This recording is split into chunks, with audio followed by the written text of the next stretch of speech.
안녕하세요. 다정한 남각정 다락방TV입니다. 오늘도 저의 다락을 찾아주셔서 감사드리고요. 사연 시작해보도록 하겠습니다.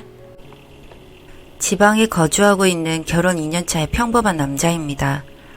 다른 게 아니라 쇼핑에 미쳐버린 제 와이프 때문에 정말 진지하게 이혼을 고민하고 있습니다. 결혼 전 제 와이프는 돈을 헤프게 쓴다거나 낭비벽이 심한 사람이 아니었습니다. 오히려 그 반대에 가까운 사람이었죠. 같은 대학 동기로 만나 동갑내기 커플로 연애를 지속해오다 대학을 졸업하고 3년 전도 고시 공부에 집중했던 시기에 힘든 저를 뒷바라지 해준 게 지금의 와이프입니다. 작은 중소기업에 다니던 아내는 얼마 되지도 않은 월급을 받아와서는 공부한답시고 세월만 축내는 저를 이끌고 기운내라며 고기도 사 먹이고 깔끔하게 다니라며 옷까지 계절마다 사주면서도 자기는 다이어트 한다고 한 끼에 3,000원도 하지 않는 도시락을 30개씩 주문해서 그걸로 한 달을 먹던 그런 사람이었습니다. 그런 제 와이프를 보고 어떻게 지금은 쇼핑에 빠졌냐고 주위 지인분들은 이해를 하지 못하더군요. 아내의 소비 패턴이 바뀌게 된 계기는 제가 고시 공부를 접고 작은 식당을 운영하면서부터 시작되었습니다. 3번이나 떨어지니 자신감도 떨어지고 주위 친구들이 하나둘 직장을 구해 자리를 잡아가는 모습을 보니 저도 마냥 가만히 앉아서 공부만 하기가 쉽지 않았습니다. 뭔가 달리기 시합 도중에 점점 더 뒤처지는 느낌이었고 책을 보면서도 무언가에 쫓기는 그런 기분이 들기 시작하니 집중을 할 수가 없었습니다. 사실 제일 겁이 났던 건 또 떨어질까봐 그걸 받아들이는 게 가장 힘들고 실패하는 게 무서웠습니다. 3년간의 고시 생활을 정리하고 퇴직하시며 작은 가게를 운영하고 계시는 아버지 밑에서 일을 배웠습니다. 작은 고깃집이었는데 그래도 주변에 소문이 좋게 나서인지 점점 손님은 늘더군요. 저도 난생 무언가를 해보면서 성공이라는 느낌을 처음 받아보는 거라 매일 새벽에 끝나는 일도 전혀 힘들지 않고 즐거웠습니다. 그리고 무엇보다 이제 제 와이프에게 받기만 하던 사람이 아닌 저도 이제 와이프에게 무언가 해줄 수 있는 능력이 생겼다는 게 가장 행복했습니다. 저는 일주일에 수요일을 빼고 매일 새벽같이 일하다 보니 전보다 얼굴을 볼 시간은 많이 줄었지만 쉬는 날이면 그동안 부담스러워하던 식당에도 가서 밥을 먹어보고 옷도 사주고 이런 데이트가 너무 행복했습니다. 와이프도 처음에는 부담스러워하더니 주변 친구들처럼 선물도 받고 근사한 곳에서 매일 데이트를 하니 너무 행복해 하더군요. 그 즈음에서 와이프는 제게 먼저 청혼을 했습니다.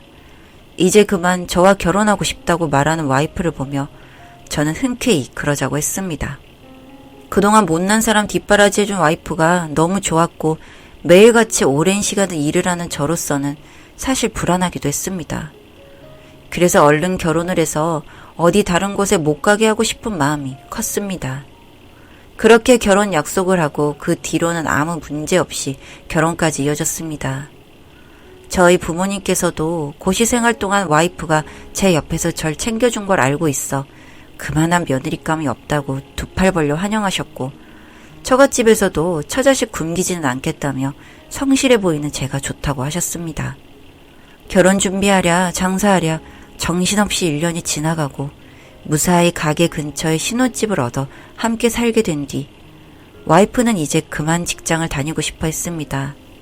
사실 돈을 적게 버나 많이 버나 상관없이 와이프가 밖에서 활동하는 게 좋은데 지금 다니는 직장이 여직원의 경우 승진도 없을 뿐더러 작은 회사라 여직원을 소모품 취급한다며 자기는 그런 곳에 자기 시간을 쓰기 싫다며 나오겠다고 하니 말릴 수가 없었습니다. 그 뒤로 와이프는 그동안 열심히 일했고 고생했던 자기 자신을 위해 시간을 쓰고 싶다고 하더군요. 사실 이 말을 듣고 그러지 말라고 말할 수 있는 남자가 어디 있을까요? 자기가 자기를 더 소중히 여기고 자기 개발을 하고 싶다는데 전 그러라고 했습니다. 그 뒤로 와이프는 그동안 얼마나 참은 건지 매일같이 백화점에 출석을 했습니다. 퇴근하고 집에 돌아오면 현관문부터 온갖 쇼핑백이 굴러다니고 택도 떼지 않은 옷들이 옷장에 걸려있고 살림은 내팽개쳐서 싱크대 배수구에서는 냄새가 올라오고 집을 아주 엉망으로 만들었더군요. 그래도 저는 넘어갔습니다. 몸이 매일 피곤하기도 해서 이런 일로 문제를 삼아 다투는 것도 싫고 그동안 얼마나 억눌렸으면 그럴까 싶어서 솔직히 아니다 싶은 일들도 그냥 넘어갔습니다. 문제는 다음 달 카드값을 보고 나서부터였습니다. 카드 명세서를 보는 순간 솔직히 저는 숨이 멎는 줄 알았으니까요. 그렇게 와이프가 마구 쇼핑을 하고 다닌 첫 달 카드값이 1,500만 원이 넘게 나왔습니다. 1,500만 원이요. 제가 밤낮 없이 숫제를 맞아가면서 고생을 한 돈이 그냥 사라졌습니다. 아니 모자랐죠.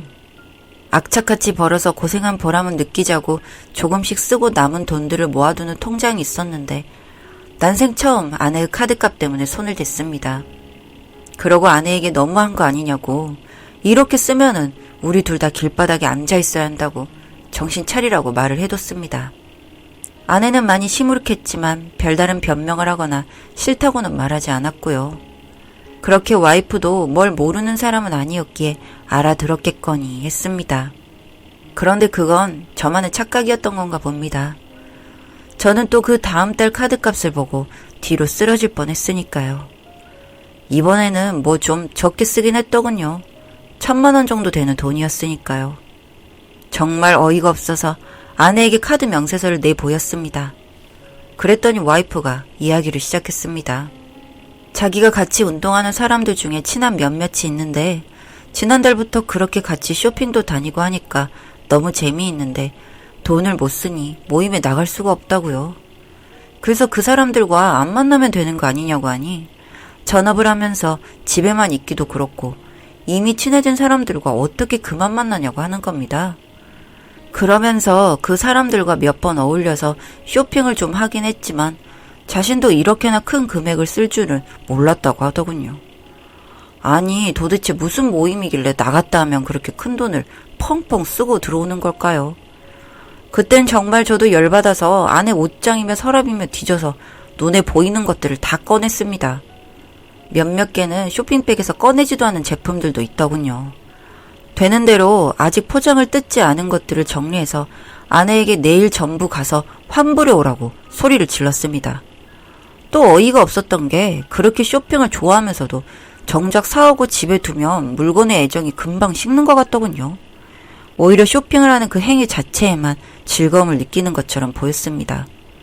그래서 그런지 별다른 토를 달지 않고 환불을 해오더군요. 이미 환불할 수 없는 물건들은 할 수 없이 쓰기로 했고요. 이제 정말 아내에게 카드를 줘서는 안 되겠다 싶어서 이제부터 아내에게 생활비를 주기로 했습니다. 이 부분에서는 아내도 화를 내더군요. 자기를 못 믿는다니 제가 백수 노릇할 때 밥이며 옷이며 다 바쳤는데 이제 돈 벌기 시작하니까 유세 떠냐면서 필요 이상으로 화를 냈습니다. 그래도 저는 무시하고 생활비를 주기로 했습니다. 도저히 이렇게 펑펑 쓰면서 살면 안 되거든요. 그런데 문제는 그 후로 아내는 심각할 정도로 우울해하는 것이었습니다. 누가 깨우지 않으면 정오까지 일어나지도 않고 매사에 의욕이 없어 보였습니다. 그래도 그땐 잠깐 하고 싶은 걸 못하게 하니까 우울해하는가 보다 생각했지만 그 기간이 길어지더군요. 2개월을 그렇게 무기력하게 지내다가 결국 기절할 만한 사건이 터지고 말았습니다. 우연히 장사를 끝내고 가게 마감을 하는 찰나에 어머니께서 제게 집은 계약했냐고 물어보셨습니다. 무슨 말인가 싶어서 무슨 말씀이시냐고, 신혼집 구한 지가 아직 1년도 되지 않았는데 집은 무슨 집이냐고 대묻자 오히려 어머니는 저를 더 이상하게 쳐다보시더군요.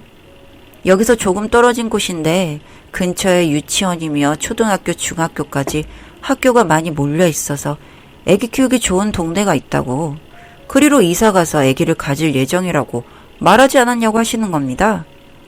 아니 도대체 제 입에서는 단 한 번도 꺼내지 않은 말들이 제가 한 것처럼 어머니는 알고 계시더군요. 왠지 예감이 좋지 않다 생각은 했습니다. 계속해서 어머니 말씀을 듣는데 어느 날 가게 쉬는 날 와이프가 저희 집으로 가서 위에서 말한 것처럼 집을 구한다고 해놓고서는 계약금만 빌릴 수 없겠냐고 도움을 구했다고 하더군요. 하루라도 빨리 손주를 보고 싶으신 어머니 아버지는 이사하고 아기를 갖겠다는 말에 덥석 4천만 원을 쥐어줬다고 하고요. 이 소리를 듣는 순간 와이프가 미친 게 아닐까 하는 생각을 했습니다. 혹은 사기를 당한 건가 싶은 생각도 들고요. 당장 집으로 달려가서 자는 아내를 깨워 자초지종을 물었습니다. 그랬더니 정말 말도 안 되는 황당한 대답을 하더군요. 자기도 그 돈을 나쁜 생각을 가지고 가져온 건 아니었는데 요즘 자기가 너무 힘들어서 그런 거짓말까지 하게 되었다고 하는 겁니다. 와이프 말로는 요즘 쇼핑을 하러 못 나가니까 같이 어울리던 무리에서도 자기만 점점 초라해지는 것 같고 괜스레 자신이 많이 위축되는 것 같아 도저히 참을 수가 없었다고 하는 겁니다. 빨리 뭐라도 사지 않으면 모두가 자기를 무시할 것만 같은 기분에 너무 힘들다고 하더군요. 듣고 있자니 이건 그냥 정신병 아닌가 싶은 생각이 들었습니다. 빨리 병원에 가서 치료를 받자고 이야기를 했는데 와이프는 인정하지 않더군요. 전 도저히 이렇게 살 수는 없어서 그 돈 4천만 원 다시 내놓으라고 안 할 테니 이혼하자고 했습니다. 아내는 절대 그럴 수 없다며 난리를 치더군요. 그동안 자기가 해왔던 것은 생각하지도 않고 이렇게 별거 아닌 걸로 이혼하려고 한다고요. 저는 그 길로 처가로 갔고 어른들께 다 말씀드렸습니다. 더 이상은 버티기 힘들 것 같고 치료를 받자고 해도 거부하니 도저히 이렇게 살 수 없을 것 같다고 말씀드렸죠. 그랬더니 더 큰 문제는 뭔 줄 아십니까? 이 집안 어른들도 당신 딸이 그동안 한 게 있으니 그 정도는 봐줘야 하고 왜 자기 딸을 정신병자 취급을 하냐면서 되려 저에게 윽박지르시더군요.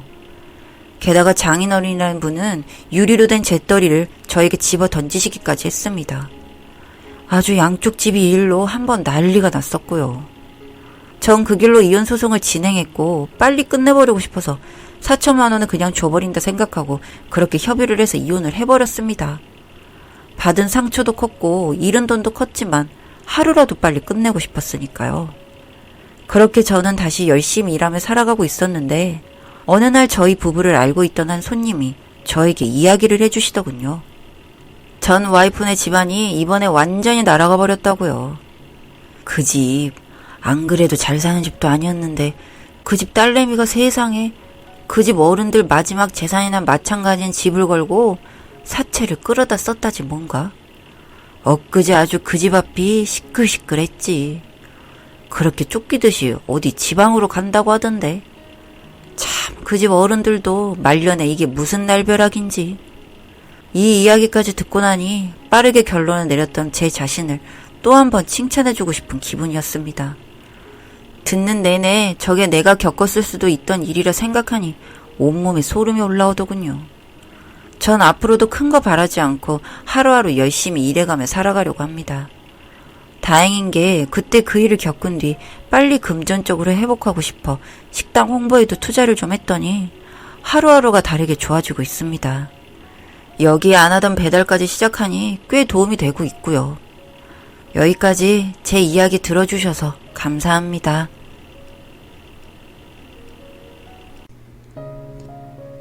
다정한 남걱정 다락방 TV였습니다. 다락방 주인에게 구독과 좋아요, 알림 설정으로 응원해주세요.